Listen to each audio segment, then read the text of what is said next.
ìwọ ló ń ṣe wá, ìwọ ló ń gbà wá, báwo la ṣe lè ṣe dúpẹ́ lọ́wọ́ ẹni tó ń ṣe ni. Níbi tá a jọ lo ọ̀rọ̀ orílẹ̀-èdè wa Nàìjíríà dé lénìí, ó ti yé yín, ó ti yé àwa náà pé àwọn èèyàn kan ṣoṣo ló mẹ́gba dání tí wọ́n ń kí wa, tí wọ́n ń nà wá, tí wọ́n dẹ̀ tún ń rẹ̀ wá lẹ́kún.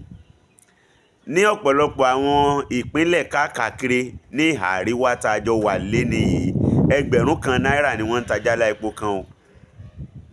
1,000 naira ó kéré jù per litre.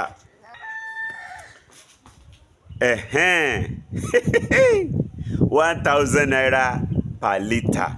Èló lẹ̀yin ń rà lágbègbè ọ̀dọ̀ yín? Ijó ní ìlà bọ́ sójú pópó tá a bẹ̀rẹ̀ sí béèrè lọ́wọ́ àwọn èèyàn pé èló ni wọ́n ń rí epo pẹtiró rà lọ́dọ̀ wọn per litre. 1,000 naira, 1,001, 900, 920. Ètè yìí tún sẹ́pẹ́rẹ́. Ó ti lé 1,000 láwọn apá abì kan. Ìjọba ò rí nǹkan kan ṣe sí i o. Ní oṣù díẹ̀ sẹ́yìn tó gbéra sókè tó ń lọ sí 800, 750, 7 kankan. Èmi àti ọ̀rẹ́ mi kan jiyàn pé kò gbọ́dọ̀ ó ní ìjọba náà mọ̀ sí bówó epo ṣe ń lé, kí ló dé tí wọ́n ò wí nǹkan kan ọ̀sẹ̀ kínní ọ̀sẹ̀ kejì bẹ́ẹ̀ bẹ́ẹ̀. Mo tún ṣàkíyèsí nǹkan kan bóyá kò rí bẹ́ẹ̀ lágbègbè ọ̀dọ̀ yín. Ẹ rí i pé àwọn ilé epo aládàáni gbogbo rẹ̀ ló ti dé NNPC. Tó bá yá aládàáni gan ò tiẹ̀ ní ta búrẹ́dì mọ́. Nígbà wo fúláwà bá wọ́n kọjá ibi tó yẹ. Ẹ pẹ̀lẹ́ o ẹ̀yin onírètí ire ìrètí ayọ̀, àwa ni prophet of doom àbí? Àwa là ń sọ̀sọ́kúsọ, àwa là ń wí tí ò rí bẹ́ẹ̀.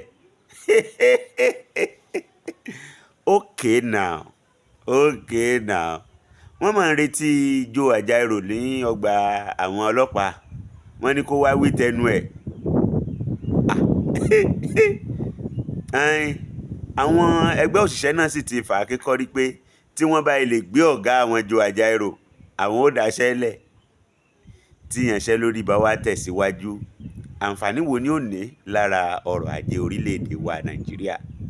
Àmọ́ bẹ́yìn tí ń wo tí ò dáa, àwa tún rí n tó dáa ń bẹ. Ṣe bí ìjọba yìí náà ló ṣètò local government autonomy. Àmọ́ mú yòó rí báńkì.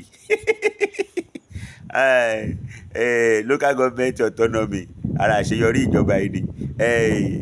National anthem tuntun Nàìjíríà we èdè àòdì àlétí land àti bẹ́ẹ̀ bẹ́ẹ̀ lọ. Ara àwọn àṣeyọrí ìjọba tí ó wà lóde yìí náà ni. Ẹ̀yin ẹ ká àwọn nǹkan dáadáa tíjọba yìí ń ṣe jàre. Èyí tí ò dáa bẹ́ẹ̀ ni ọ̀pọ̀lọpọ̀ èèyàn rí yẹn jàre. Èyí tó dáa ẹ ká.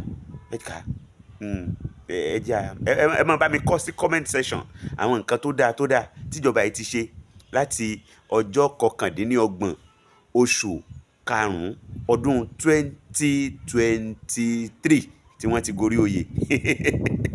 Àbẹ́ẹ̀ rí i pé wọ́n ṣe nǹkan gan o.